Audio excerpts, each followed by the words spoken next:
नमस्कार, आप देख रहे हैं पॉलिटिकल आइडिया। मैं हूं प्रदीप कुमार। मित्रों, आने वाले 3 से 4 महीने के अंदर देश के जिन 5 राज्यों में विधानसभा का चुनाव होना है, उनमें 3 राज्य हैं दक्षिण भारत के, तमिलनाडु, केरल और पुडुचेरी। साथ ही बंगाल और असम में चुनाव है। तो आज हम बात करेंगे केरल की। केरल में वैसे तो लड़ाई सीधी आमने सामने की लड़ाई होती है एलडीएफ और यूडीएफ। एलडीएफ जो लेफ्ट डेमोक्रेटिक फ्रंट है उसका नेतृत्व करती है वहां पर CPIM, communist party of India, मार्क्सवादी, और यूडीएफ का नेतृत्व करती है वहां कांग्रेस पार्टी। वहीं लगातार 10 वर्षों से, आप कह सकते हैं 10 वर्षों से, जब से नरेंद्र मोदी का भारतीय राजनीति में उदय हुआ, तब से भारतीय जनता पार्टी भी केरल में अपना प्रभाव लगातार बढ़ाने का लगातार कोई भी मौका चूकना नहीं चाहती। और इसका परिणाम भी निकल कर आया जब पहली बार 2016 के विधानसभा चुनाव में भारतीय जनता पार्टी ने केरल के इतिहास में विधानसभा में प्रवेश किया। नेमोम विधानसभा सीट से भारतीय जनता पार्टी के ओ राजगोपाल पहले विधायक बने केरल से। लेकिन 2021 के विधानसभा चुनाव में वो सीट भी बीजेपी हार गई।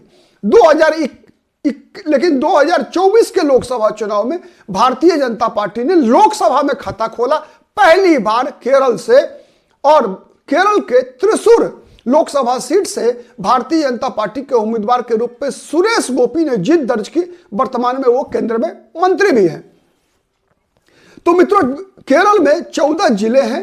इन 14 जिलों में केरल की राजनीति को लगातार, अगर आप कहें कि 30-35 वर्षों से एक जिला केरल का कन्नूर जिला पूरे केरल की राजनीति का केंद्र बिंदु बना हुआ है, तो इसमें कोई गलत नहीं होगा।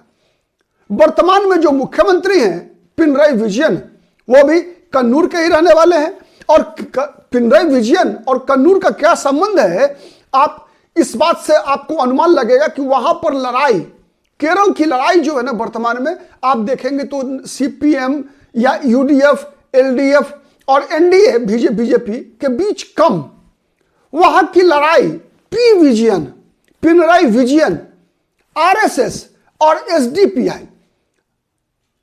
एसडीपीआई जो कि पीएफआई का राजनीतिक संगठन है, इन तीनों के बीच कन्नूर में लड़ाई जो है एक तरह से कि व्यूह रचना, 2026 का जो विधानसभा चुनाव होना है उसकी व्यूह रचना रची जा रही है कन्नूर में कि 2026 के चुनाव को किस रणनीति के साथ लड़ी जाएगी। और इसके केंद्र बिंदु में, जैसा मैंने बताया ना कि एलडीएफ, यूडीएफ और बीजेपी और एनडीए कम है, इसके व्यूह रचना में है आरएसएस। इसके जिसे हम कहते हैं ना केंद्र बिंदु बनेगा इसका एसडीपीआई, पीएफआई का जो राजनीतिक संगठन है, और सीपीएम के बदले पिनराई विजयन अकेले। मित्रों, पिनराई विजयन वह चेहरा है कन्नूर जिला का जो कि ठीक है, जो कि पहला कम्युनिस्ट मुख्यमंत्री आप कह सकते हैं जिसने कि लगातार 2 टर्म पूरा किया हो मुख्यमंत्री के रूप में। केरल के राजनीतिक इतिहास में पिनराई विजयन की ताकत का आप अनुमान लगा सकते हैं इस बात से केवल कि पिनराई विजयन अकेले ऐसे मुख्यमंत्री हैं जो कि लगातार 2 टर्म पूरा करने जा रहे हैं। आप एक अनुमान लगा लीजिए, ठीक है। और वर्तमान में भले ही लोकसभा के सदस्य माने यहां से जो है कांग्रेस पार्टी के हो, लेकिन विधानसभा की जो 11 सीटें हैं कन्नूर में, उसमें 9 सीटों पर एलडीएफ की जीत हुई थी। 2021 के विधानसभा चुनाव में केवल 2 विधानसभा सीटों पर यूडीएफ के उम्मीदवार ने चुनाव में जीत हासिल की थी। 11 में 9 एलडीएफ, 2 यूडीएफ की जीत हुई थी। एनडीए का खाता अब तक नहीं खुला है। मैंने बताया कि केरल में ही केवल एक विधायक, नेमोर विधानसभा सीट, वो भी जो तिरुवनंतपुरम संसदीय सीट के अंतर्गत आता है, जहां से कि शशि थरूर सांसद है, तो वहीं उसी लोकसभा क्षेत्र के अंतर्गत आता है नेमोर विधानसभा सीट, जहां से 2016 में भारतीय जनता पार्टी की टिकट पर भारतीय जनता पार्टी के वरिष्ठ नेता ओ राजगोपाल वहां से चुने गए थे, ठीक है। तो यह है कन्नूर का इतिहास। कन्नूर का अगर चौहद्दी देखेंगे तो कन्नूर मित्रों उत्तर में कासरगोड से जुड़ा हुआ है। कासरगोड के राजनीति को समझिए। और दक्षिण में वायनाड है। दक्षिण में वायनाड है। इसका मतलब क्या है? वायनाड का मतलब है कि वहां से 2019 में लोकसभा चुनाव जीतकर पहुंचे थे संसद में राहुल गांधी, और अभी 24 में जीते थे राहुल गांधी, लेकिन फिर इस्तीफा दे दिया था चूंकि वो रायबरेली से भी चुनाव जीते थे। तो वायनाड से सांसद है प्रियंका गांधी। राहुल गांधी क्यों गए थे वायनाड चुनाव लड़ने के लिए, प्रियंका गांधी ने क्यों उस सीट को कंटिन्यू करना सोचा, इसके पीछे जो सबसे बड़ा कारण यह है कि केरल की में वायनाड आप कह सकते हैं कि लगभग सबसे सुरक्षित सीट कांग्रेस पार्टी के लिए है। क्यों है उसका कारण समझिए। उसका क्योंकि केरल की राजनीति में 1971 के बाद से लेकर 1977 से लेकर अब तक केरल की राजनीति में मुसलमानों का समर्थन कांग्रेस पार्टी के गठबंधन को मिलता रहा है। मुसलमानों का समर्थन कांग्रेस पार्टी के गठबंधन को मिलता रहा है। इसीलिए राहुल गांधी वायनाड में 2019 में गए थे चुनाव लड़ने के लिए, और प्रियंका गांधी भी अभी वहां से सांसद हैं। दूसरा जिला है जो उत्तर के साइड में है, कासरगोड, कन्नूर का। कासरगोड में मित्रों 39 अभी जो म्युनिसिपल इलेक्शन हुए हैं कासरगोड से, वैसे भी अभी भी वहां के कांग्रेस के सांसद हैं, एमपी कांग्रेस के ही हैं, राजमोहन उन्नीथन। और ये कासरगोड में अभी संपन्न हुए म्युनिसिपल इलेक्शन में उसका संरचना समझिए कि 39 सीट है वहां। 39 में 23 सीटों पर मुस्लिम लीग के उम्मीदवार की जीत हुई। 23 out of 39। BJP has won 12 seats, Muslim league 23, BJP 12, CPM को मात्र 2 सीटें मिली, कांग्रेस को 1 सीट मिली। आप अनुमान लगा सकते हैं कासरगोड और वायनाड और कन्नूर के बीच क्या संबंध है। ठीक है, इसीलिए मैंने कहा कि यहां पे लड़ाई यूडीएफ नहीं है, मतलब कांग्रेस नहीं है, बल्कि एसडीपीआई है। और अभी कल ही जो एक घटना घटी है वहां कन्नूर में, कन्नूर जिले के मोकरी नामक जगह है जहां पर कि सहारा कॉलेज और हायर सेकेंडरी स्कूल का फील्ड है, मैदान है, जहां खेल का मैदान है, वहां से भारी मात्रा में जो है घातक हथियार बरामद किए गए हैं। और वहां जब पुलिस के रिपोर्ट के अनुसार ये सब जो डंप किया गया था घातक हथियार, जिसका कि चुनाव में उपयोग करने की बात हो रही थी, तो इसके पीछे एसडीपीआई का हाथ है। एसडीपीआई मित्रों आपको पता है कि जो पीएफआई, जो जिसे प्रतिबंधित संगठन है पीएफआई, उसका यह राजनीतिक इकाई माना जाता है। आरएसएस की तर्ज पर पीएफआई ने वहां अपनी गतिविधि की शुरुआत की थी दक्षिण भारत में, उसका केंद्र केरल रहा है। और उसी की जैसे आरएसएस की political outfit Bharatiya Janata party है, वैसे ही पीएफआई ने एसडीपीआई को अपना पॉलिटिकल आउटफिट जो है बनाकर केरल की राजनीति में प्रस्तुत किया है। तो ये एसडीपीआई जो है, इसका संबंध जमायते इस्लामी के बयान को मैंने बताया आपको 2-3 वीडियो में पिछले दिनों कि किस प्रकार से वहां सीपीएम और जमायते इस्लामी के लोगों के बीच बयानबाजियां चल रही है। किस प्रकार से वेल्लप्पली नटेशन ने बयान दिया कि आने वाले 2040 तक केरल जो है वो एक मुस्लिम बहुल राज्य बन जाएगा। किस तरह से वहां जो सीपीआई के नेता हैं, ठीक है, उन्होंने जिस प्रकार का बयान दिया है, अभी 2 दिन पहले की बात है, सीपीआई के वहां नेता हैं एके बालन ने कहा कि अगर कांग्रेस पार्टी सत्ता में आती है तो वहां का गृह मंत्रालय पर जो है वहां जमायते इस्लामी कंट्रोल करेगी। तो ये सब चीजें जो निकल कर आ रही है, तो मित्रों कन्नूर वह जिला है जहां पर कि वहीं के हैं सदानंदन मास्टर, जिसे भारतीय जनता पार्टी ने 2025 के जुलाई महीने में राज्यसभा के लिए नॉमिनेट किया, सदानंद मास्टर। और इतिहास क्या है सदानंद मास्टर का, अभी आप तीनों को जोड़िए। जैसा मैंने बताया कि सहारा स्कूल और हायर सेकेंडरी स्कूल और कॉलेज के मैदान में जिस प्रकार के घातक हथियार बरामद हुए, एक एसडीपीआई की गतिविधि, दूसरा पिनराई विजयन की बात में बता रहा हूं। केरल की पहली राजनीतिक हत्या मित्रों 28 अप्रैल 1969 में केरल में रिपोर्ट की गई, और उस पहली राजनीतिक हत्या में नाम आया था किनका, तो आज जो मुख्यमंत्री है पिनराई विजयन का। और यह कन्नूर जिले का इतिहास है कि 1969 से लेकर अब तक लगभग 200 आरएसएस कन्नूर जिले में केवल आरएसएस और सीपीएम के कार्यकर्ताओं की हत्या हो चुकी है, लगभग 200 सीपीएम और आरएसएस के कार्यकर्ताओं की। यह बात सही है कि भारतीय जनता पार्टी केरल की राजनीति में अब तक विधानसभा और लोकसभा में बहुत बड़ी उपस्थिति केवल एक एक बनी है, लेकिन आरएसएस की ताकत केरल में ऐसा नहीं है कि कमजोर रहा है।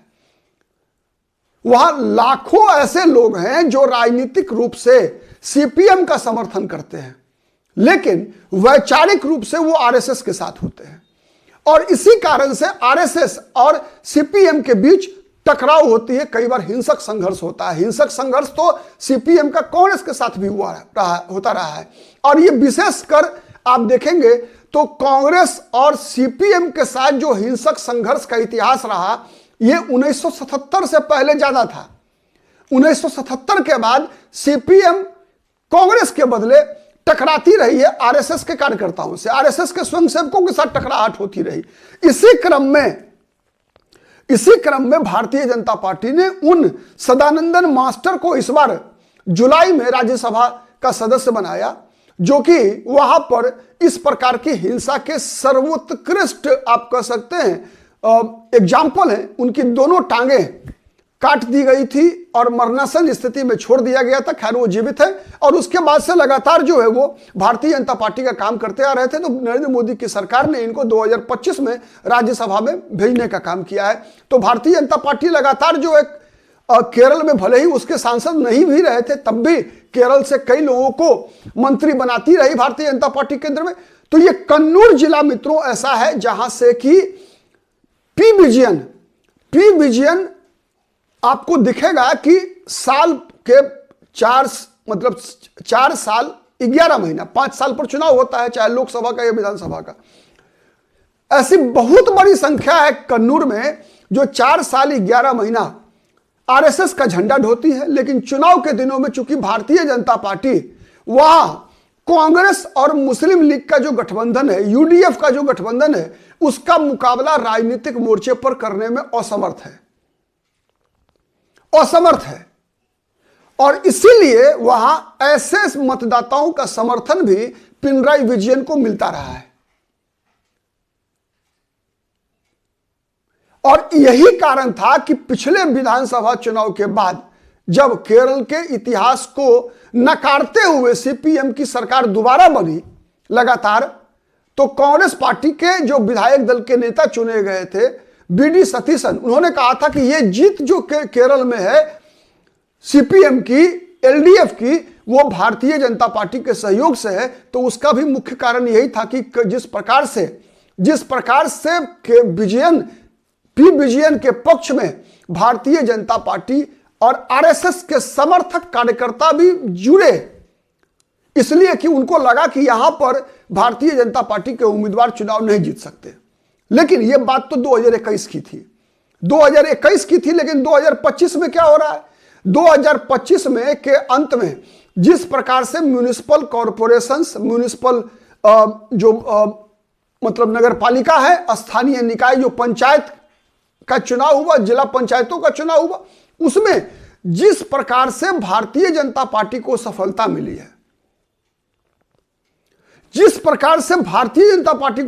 मिली है, तो भारतीय जनता पार्टी ने जिस प्रकार से वोट काटा है, उसका असर आपको दिख गया कि किस प्रकार से वहां एलडीएफ का प्रदर्शन नीचे डाउन हो गया। केरल में मित्रों माना जाता है कि मुसलमान जो लगभग 26% है वो एकजुट होते हैं कांग्रेस लेड यूडीएफ के साथ।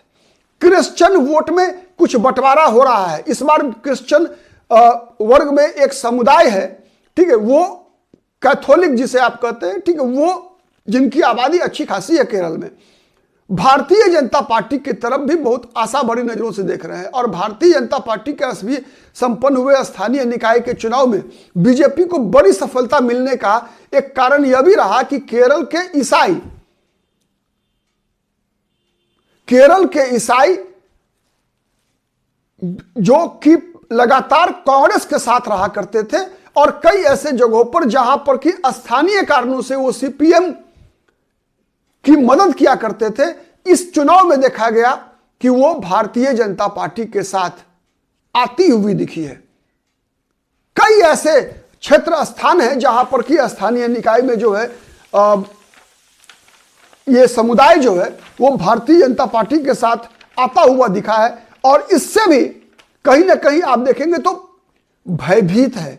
ये मट्टाथुर पंचायत में ही जो कांग्रेस पार्टी के 8 पार्षदों ने भारतीय जनता पार्टी के 4 पार्षदों के साथ मिलकर वहां पर मैंने अध्यक्ष चुना है। उसमें आप देखेंगे 8 में 5 जो पार्षद हैं कांग्रेस पार्टी के, जो काउंसलर हैं, ये सब के सब क्रिश्चियन समुदाय से हैं। ये सब के सब जो है क्रिश्चियन समुदाय से है। एक और कारण जो जिसके तरफ मामला एक कर्नाटक की राजनीति में बनता हुआ दिख रहा है, वो ये है कि इस बार मुस्लिम लीग, इंडियन यूनियन मुस्लिम लीग, सबको लग गया है कि इस बार जो है 10 वर्षों के एंटी इनकम्बेंसी के कारण, भारतीय जनता पार्टी के बढ़ते प्रभाव के कारण कांग्रेस लेड यूडीएफ की सरकार बननी तय है। और इस सरकार के अंदर संभावना यह भी जताई जा रही है कि जो सबसे बड़ा स्ट्राइक रेट होने की संभावना है, वो स्ट्राइक रेट बनने की संभावना दिख रही है किसका? तो कांग्रेस की तुलना में मुस्लिम लीग का स्ट्राइक रेट ज्यादा बेहतर होने की संभावना दिख रही है। ठीक है, तो इस संभावना के कारण भी वहां पर जो है कि अगर, और यही बातें जो है AK बालन जो CPI के नेता हैं, उन्होंने कहा कि गृह विभाग ही नहीं बल्कि CM भी जो है कांग्रेस पार्टी का बन सकता है कर्नाटक में। तो इस संभावना के तरफ भी जो है एक प्रकार का इशारा CPI कर रही है, CPIM कर रही है, इसलिए कर रही है जिससे कि जो एंटी मुस्लिम वोटर्स हैं, विशेषकर क्रिश्चियन वोटर जो है, उन पर यह निशाना है। तो यह परिस्थिति जो विकसित हो रही है, उसमें कहीं ना कहीं देखेंगे विगत जो 2-3 घटनाएं घटी है। एक और घटना की चर्चा मैं आज मित्रों आपको करना चाहूंगा आज इसी दौरान, कि विगत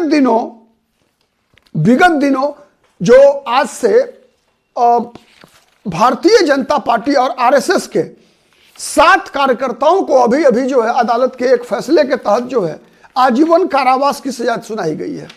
कन्नूर में ही आजीवन कारावास की सजा सुनाई गई है, और ये सभी के सभी भारतीय RSS के स्वयंसेवक हैं। ठीक है, जिनको कि अभी आजीवन कारावास की सजा सुनाई गई है।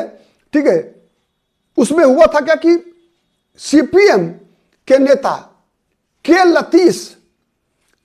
लतीश की हत्या के मामले में जो है बीजेपी और RSS के 7 कार्यकर्ताओं को आजीवन कारावास या 35 वर्ष जेल के अंदर, कम से कम 35 वर्ष या फिर इंप्रिजनमेंट टिल डेथ, ठीक है, की सजा जो है 7, मतलब आप अनुमान लगा सकते हैं कि कन्नूर किस प्रकार से केरल की राजनीति को एक प्रकार से प्रभावित करने जा रहा है। और इस विधानसभा चुनाव में भी 2026 में यही 3 फैक्टर होंगे। वहां LDF, UDF, NDA फैक्टर कम बनेंगे। फैक्टर बनना है RSS को, SDPI को और P विजयन को ही फैक्टर रहेंगे कन्नूर में। आप कितने सहमत हैं कमेंट करके जरूर बताइएगा। नमस्कार।